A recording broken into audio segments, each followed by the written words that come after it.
নমস্কার বন্ধুরা, Ramakrishna TV YouTube চ্যানেলের পক্ষ থেকে সকল মা বাবা দাদু দিদা ঠাকুমা ঠাকুরদাদা দাদা দিদি ছোট ছোট ভাই বোনদের জানাই অনেক অনেক ভালোবাসা প্রীতি ও আন্তরিক শুভেচ্ছা। সবাই ভালো আছেন, ভালো থাকবেন। আজকে একটা দারুণ রেসিপি, এই দেখো। বাঙালির প্রত্যেকের এই রেসিপিটা খুব পছন্দ, আর অনেকদিন পর মনীষা আমার ফেভারিট রেসিপি করেছে, সেটা হচ্ছে ডাল আর আলু ভাজা। আর এইটা কি বলতো, এটা আমি রান্না করেছি, সেটা হচ্ছে লাউ ডাঁটার চচ্চড়ি, কুমড়ো দিয়ে, বড়ি দিয়ে, আলু দিয়ে। তো খুব ভাল লাগে আমার এই রেসিপিটা, খুব সাধারণ রেসিপি। আর ছোটবেলায় মানে ডাল আলু ভাজা মানেই মায়ের কথা মনে পড়ে যায়। তো এই হচ্ছে ব্যাপার। তো মাকে কোনোদিন ভোলা যায় না, মায়ের রান্নাকে কোনোদিন ভোলা যায় না। তো মন খারাপ হয়, মাকে এখন মানে হাতের সামনে পাই না। বাট হ্যাঁ, মা চিরজীবন আমার কাছে আছে, চিরজীবন থাকবে। মাকে কোনোদিন ভোলা যায় না। তো এই হচ্ছে ব্যাপার। তো যখনই মানে আমার কিছু মানে মা জানতো যে আমি এটা খেতে খুব ভালোবাসি, ডাল আলু ভাজা, তো সেই জন্যই। তো চলো খাওয়া শুরু করা যাক।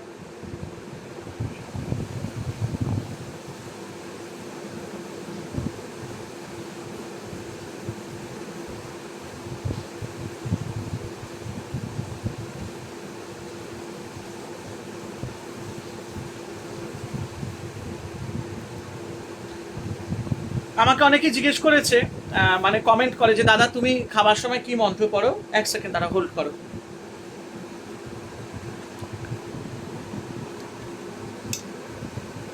সত্যি কথা বলতে, হ্যাঁ অ্যাকচুয়ালি ক্যামেরাটা নিচে, সত্যি কথা বলতে আমি কোনো মন্ত্র পড়ি না।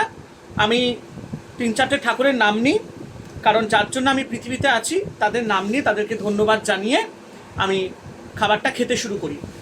আমি অত মন্ত্রতন্ত্র জানি না এবং আমার জানার প্রয়োজন বোধ মনে করি না, কারণ আমি ঠাকুরকে ভালোবাসি, যে আমাকে জীবন দিয়েছে, যে আমাকে এই জগৎটাতে এনেছে। আমি তার নাম করেই আমি খাবারটা খাই, কারণ তিনি হচ্ছেন সৃষ্টিকর্তা। তো এই হচ্ছে ব্যাপার, আমি তার নাম করে আমি খাবারটা খাই।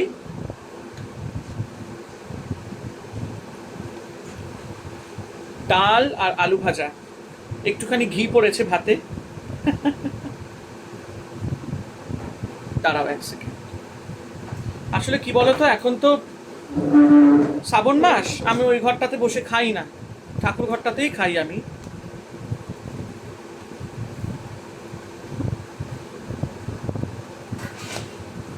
গরম গরম এরকম ডাল আলু ভাজা, হা হা হা হা হা, কোনো কথাই হয় না।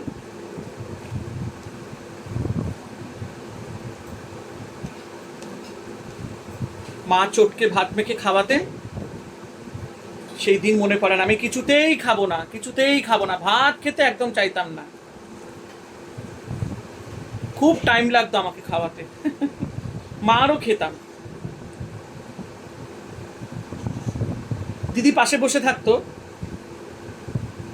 আর আমি কি করতাম, যেই দেখতাম মা আমাকে মারতে বসেছে, আমি দিদির পেছনে বসে দাঁড়িয়ে পড়তাম। এই হচ্ছে ব্যাপার।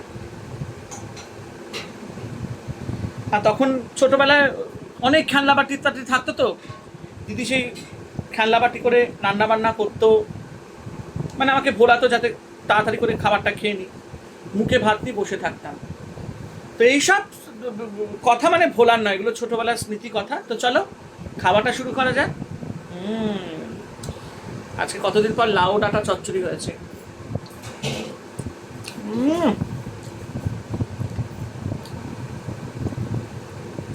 অসাধারণ। ডাল আলু ভাজা, লাউ ডাঁটার চচ্চড়ি, বড়ি দিয়ে, কুমড়ো দিয়ে।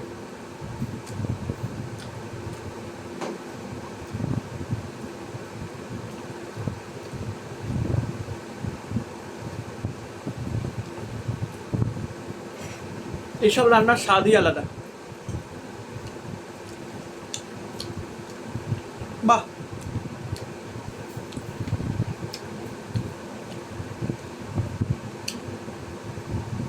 মায়ের সাথে থেকে থেকে না আমি রান্নাটা ভালো শিখে নিয়েছি।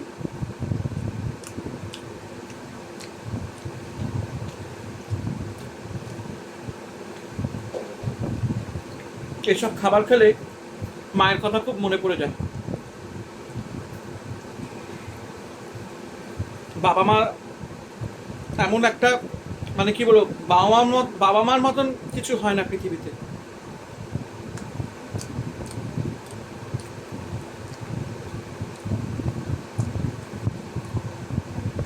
তাদের আদর, তাদের ভালোবাসা,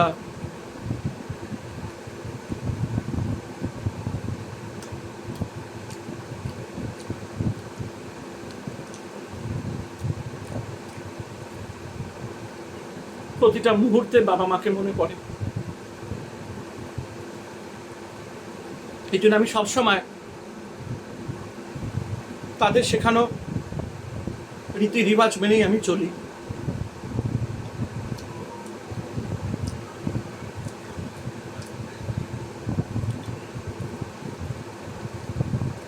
সবার বাবা মা সবার কাছে শ্রেষ্ঠ, তেমনি আমার বাবা মাও আমার কাছে অনেক শ্রেষ্ঠ।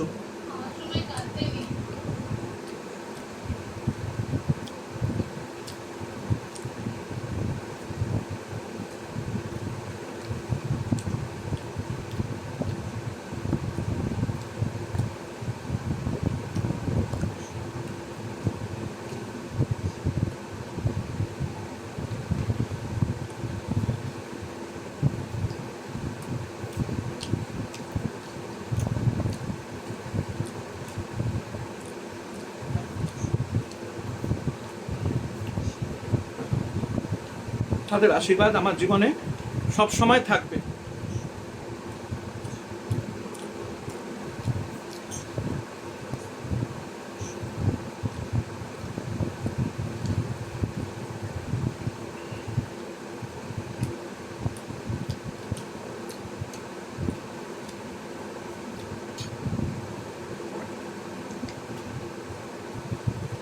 আজকে লাউ ডাঁটার চচ্চড়িটা সত্যি এত ভালো হবে। আসলে আমি রান্না করেছি আজকে, আর এখন তো আমি টেস্টও করতে পারবো না। শ্রাবণ মাস চলছে, ঠাকুরের নাম করে রান্না করি, কিন্তু দেখো অপূর্ব হয়েছে খেতে।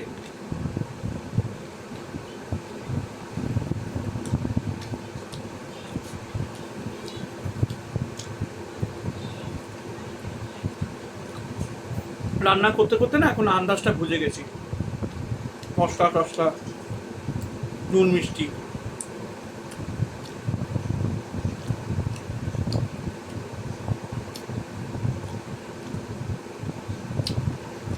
এই খাবার অমৃত।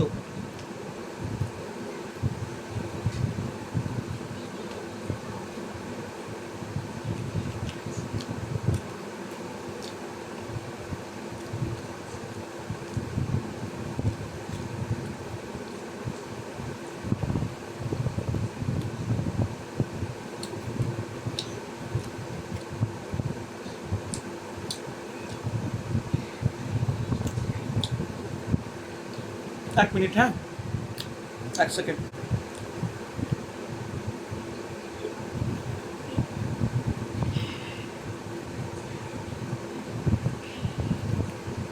একটা মেসেজ এসেছিল, সেটাই চেক করলাম। ইন্টারভিউ আছে 1 ঘন্টা পর।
হ্যাঁ হ্যাঁ, দাও একটু অল্প পায়েস দিও একটু।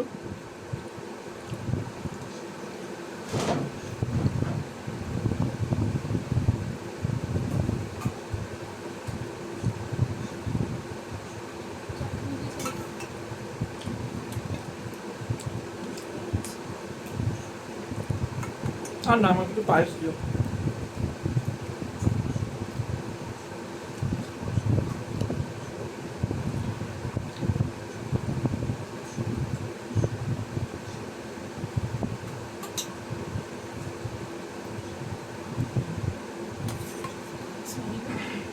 না ঠিক আছে, তোমার হয়ে গেলে। না না, তুমি খেয়ে নাও। হুম, ব্যাপার না।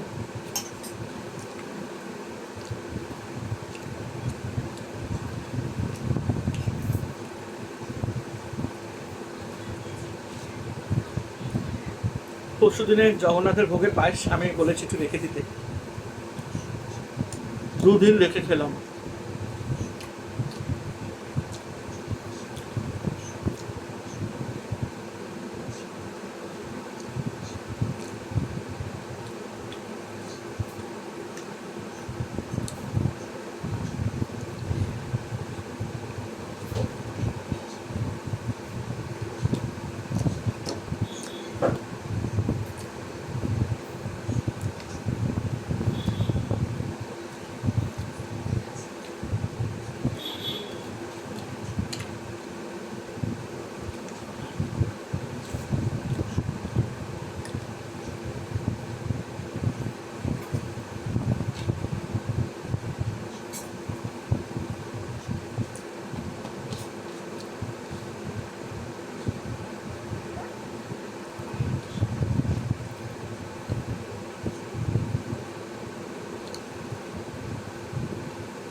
সরি, একটু ইমোশনাল হয়ে পড়েছিলাম। আসলে এইসব খাবারগুলো খেলেই না মায়ের হাতের রান্নার কথা মনে পড়ে যায়।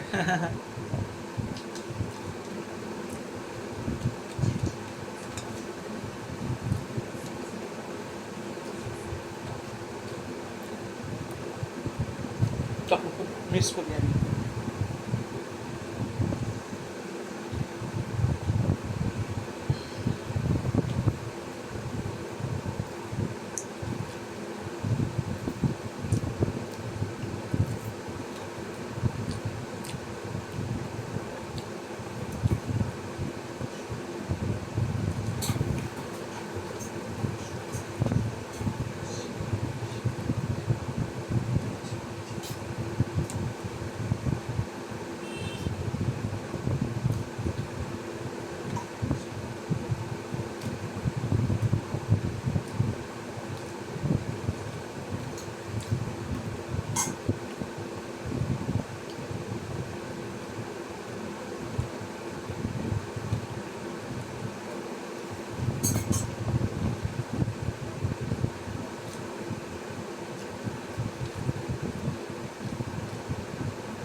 খুব ভালো খাবার খেলাম, আপনাদের সাথে কত কথা শেয়ারও করলাম, ভালো লাগলো।